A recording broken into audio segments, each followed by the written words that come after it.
When I was 8, we moved from California to Colorado due to job transferring with my parents. We lived in a rural area at the time. There was a small cemetery at the end of our road that I went to the first month that we lived here.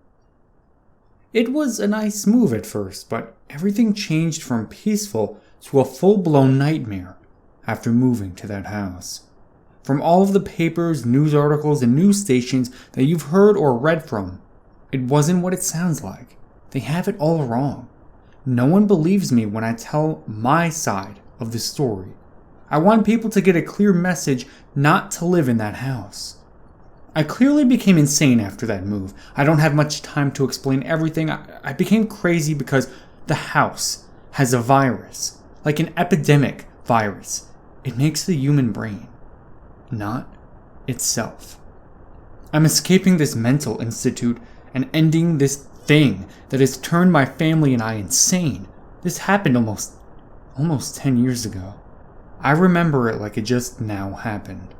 The first month that we moved into that farmhouse, where there wouldn't be neighbors for at least 10 or so acres, which doesn't sound very big of a distance, but it was distant enough to the point where it wasn't like the suburban homes I was used to. In my childhood, I got the obsession and fascination about ghosts and paranormal happenings in houses after watching too many YouTube creepypastas and horror stories from storytelling YouTubers. My mother was fearful of my obsession. My father was just neutral about it in a way. He was mostly encouraging to me whenever I find history on the internet about haunted locations around the areas that we went to on vacations and to move from California to Colorado.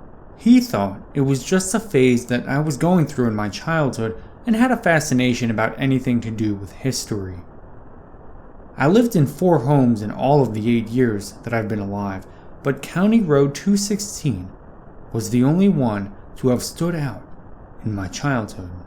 During the first month that we moved from California in the fall, my parents weren't used to the drastic climate and altitude changes. I got used to it on the first week, knowing that I was still young and not able to notice the changes as much as the adults did. My father got lots of altitude sickness. At the time, my childhood self just thought it was the flu or the common cold. I was wrong.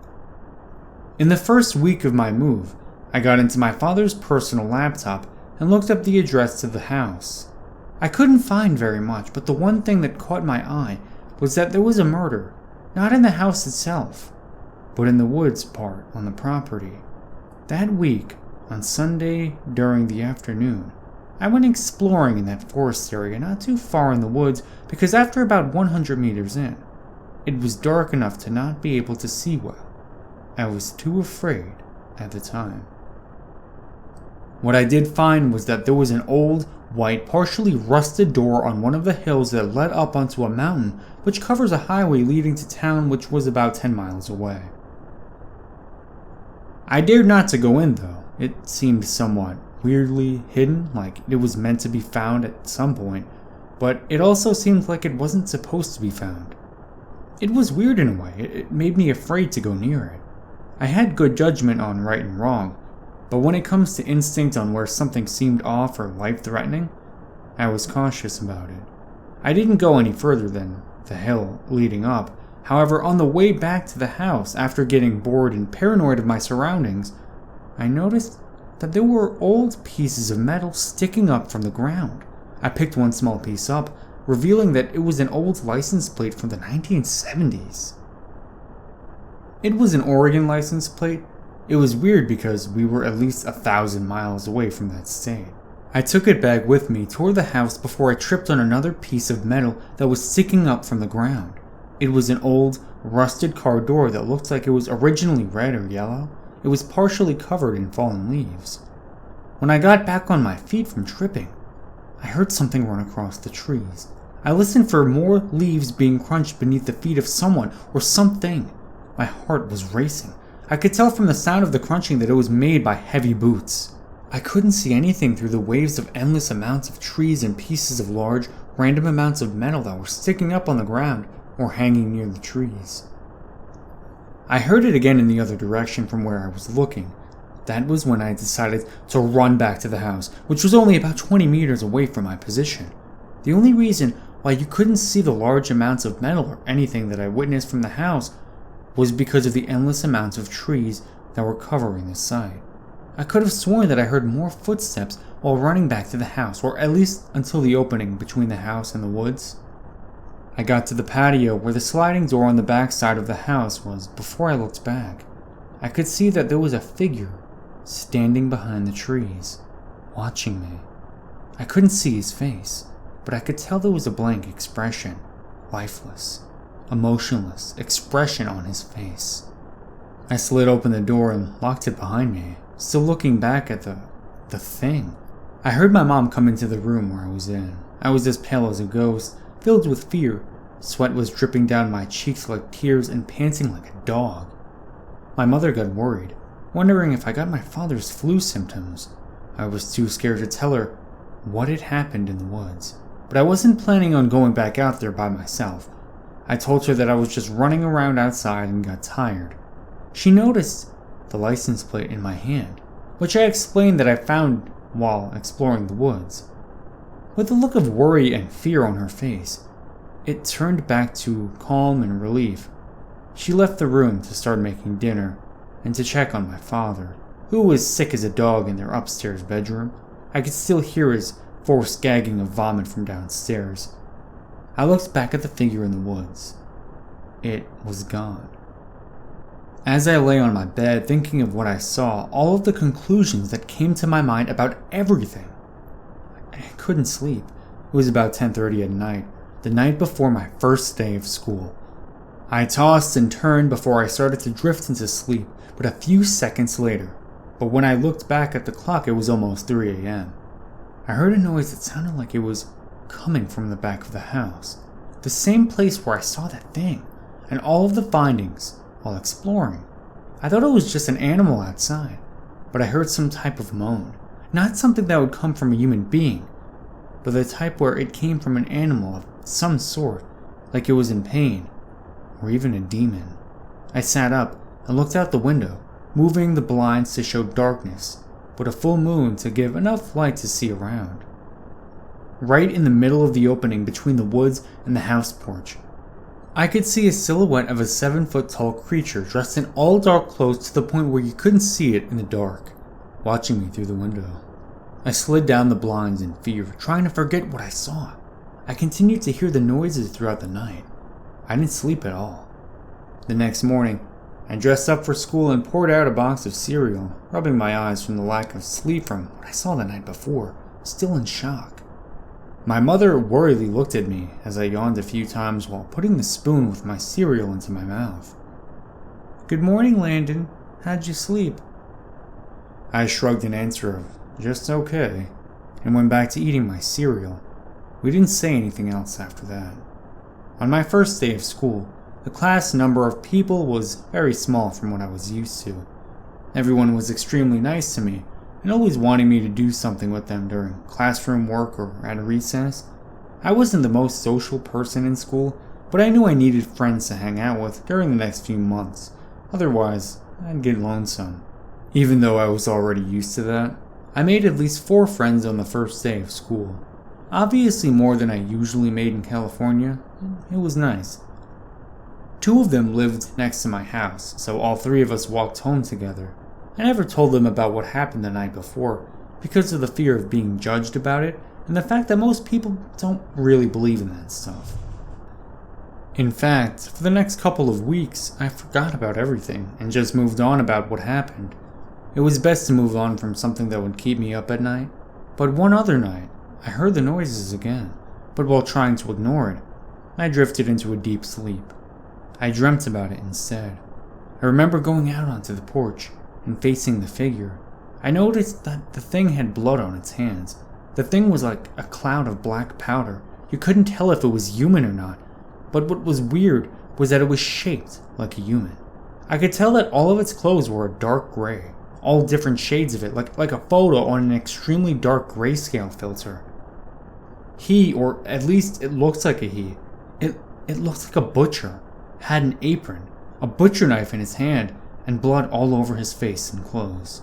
It told me to not listen to the voices in my head and to get away from the virus. It was then that I woke up from my dream. My mother was yelling at me to get up and get ready for school. I felt confused about everything. What voices? What virus? I thought about it while getting dressed, and while my teacher gave us lectures in class, it was all I thought about throughout the day. My new friends tried to talk to me, but it was clear to them that I was thinking about something. I didn't say a word the whole day. Worry came over my friends that I didn't speak to anyone, but it didn't bother me that I walked myself home alone, especially that I was used to being alone from the start. I decided to do more research than before on what happened in the house. I ran the whole way, ignoring the fact that my friends wanted me to wait for them so we can all go together when the last bell rang. I ignored their plea to go with them. When I got home, I did some research on the house and what the murder was about. After moving from the state of Oregon to Colorado, the father of the 4 living in the house got extremely sick on some type of virus, and it led to insanity that he murdered both his children and the wife.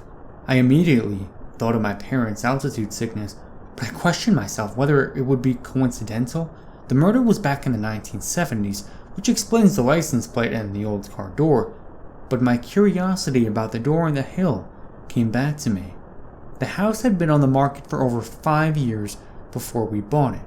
The rest of the years, it was condemned due to the murder case and the finding of the virus, which led more people to insanity when they started to investigate it. I read a little bit more. The husband of the father, who was a local butcher for the town, built the bunker for storing meat and could open the animals to get the meat out of them. But when his insanity grew, he used it to skin his family alive. In the same article, the virus that the butcher had was thought to be coming from the cutting open the animals to be sold at his market and lack of sanitation, which led him to severe insanity. The virus was traced along the house himself and the bunker, and his market, which was recently torn down. But the problem was that the police officials never found the bodies of the victims, but have found their skin and blood splatter all over the walls of the house, bunker, and himself. The murderer was 30 at the time. He was sentenced to life in prison, still carrying his insanity with him, but rumors of the inmates said that he never spoke, only made noises to bring warning to others when he felt threatened, just like an animal moaning in pain. That was when I really started to pay attention to my reading. Another article stated that he attempted to commit suicide when he was caught while slitting his own throat. The blade cut open his vocal cords so he can no longer speak, but to only make noises that sounded demonic or like an animal. I was speechless of the articles to the point where I got paranoid of my surroundings and the occasional house noises that occurred around me, especially that I was home alone for an hour or so. I locked all the doors and windows of the house, hoping for my parents to get back in time before it got dark. Another headline on the laptop caught my eye for a bit, like a part 2 to the whole story. I opened the article and began to read. The murderer of the house escaped and hasn't been seen in over a decade, but to keep an eye out for a 7-foot-tall man, possibly wearing all black, and seems to have mental disorders by trying to walk, but is unable to. I felt like my head and chest had exploded. It explains the figure in the woods. It explains the noises, the sickness that my parents have been getting, but most of all, the thought of my father being the most sick. I heard a voice in my head telling me, "You know what you have to do." It was right. I knew what I had to do. I had to call the authorities and get rid of this thing that is hanging around my house and possibly get my dad some help. I picked up the rotary phone that sat plugged in on the counter. I dialed 911. I told the operator that I know where the man that escaped the prison was and explained my evidence. She told me to stay on the line and that a squad was on their way. As she said, I heard the demonic voice again. The sun was starting to set. I dropped the phone in absolute fear. Without picking up the phone again, I ran to the kitchen counter and took the biggest steak knife that I could find. Carefully, holding the knife in my small, soft, sweaty hands, I ran into the bathroom and locked myself in. In the bathroom, there was a small window that was partially open. I closed it and locked it, trying to get myself backed up into the corner before the cops came. I heard the front doorknob fiddled with, and eventually heard the door creak open slowly. I heard heavy boots stomp onto the wooden floor, slowly, as if a predator was stalking the prey. I held the knife tightly in my left hand, ready to strike when it comes near the door. The predator was at least a few inches away from the bathroom door. The knob started to turn, but caught itself from the lock. He was now fiddling with the lock. I knew I didn't have much time until he came through. I had the craziest idea at that moment, remembering the voice in my head. You know what you have to do. I inched closer to the door. Never felt so brave-hearted and bold in all 8 years that I've lived.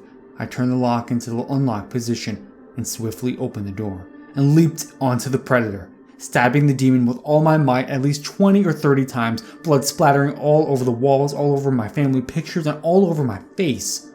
I didn't feel any emotion, nor did I express fear. When I stopped stabbing, I backed away from it and rested beside it. It was then that I realized it wasn't the predator that I killed. It was my father. It was then, at that moment, I heard the sirens of police cars blaring from down the road as I realized I'm the predator. I'm the butcher. I was then sentenced to life in prison, holding what sanity I have left of myself. I miss my mother and father. My mother didn't even look at me during the trial, but the voice in my head was right. I have to do what I have to do. I carried that thought in my head for the past 10 years. When I ran from the prison during the cold, stormy late night, I took the nearest freight train down to the same old town, falling apart from its nasty history of murders and serial killers, then walked down that same old dirt road that I once walked as a child. It was then that I became something that not everyone was. No one believed me. My mother couldn't take the pain of the loss of her one and only son and the love of her life. After the trial, she hung herself on the same tree that I used to read under after school and on the weekends. I don't blame her.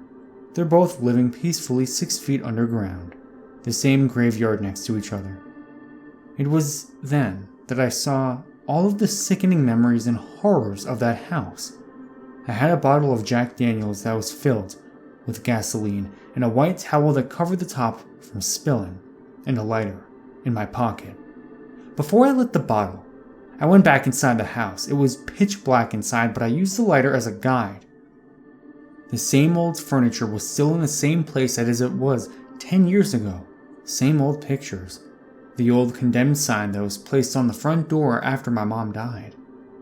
I walked down a hall that was to the left of the kitchen. The same blood splatter that was there before. I walked outside. The same sliding door that I went inside while running from the butcher, silently walking toward that bunker, and opened the door. A rush of odor came out of the bunker, looking away from the inside, trying not to get any more of the stench in my nostrils. I noticed a can that stated gasoline on it. It looked somewhat new. I opened it and dumped some all over the inside of the bunker and turned on the lighter, carefully setting the gas on fire. It went straight up in flames. It was satisfying to watch, but I heard a voice come from my head. You know what you have to do. A thought ran through my mind, and I decided to do it. I walked back to the house, with the gas can in hand, the lighter in the other. I used what was left of the gasoline to dump it along the perimeter of the house and carefully lit the gas. It burst into flames in less than a few seconds. I heard firefighter sirens and police cars running down the dirt road of the property. In the distance of the sirens blaring, I could see the sun come up from the mountaintop behind me. There was another voice in my head. There's one last thing you need to do. I knew exactly what it was, so I obeyed it. I ran inside the house, flames burning my skin as I went through the open door and stood in the same exact spot where my father lay when I stabbed him to death. I took the bottle of Jack Daniels and lit the white towel, which was going to fuel the gasoline, and threw the bottle beneath my feet, setting myself on fire. As I felt those flames, I saw my mother and father beside me, as if they held me tightly but gently in their arms, saying that they forgive me for bringing them pain and suffering, and thanking me for burning the rest of the pain that no one else needed to feel. I whispered to myself at that moment, I'm not the butcher.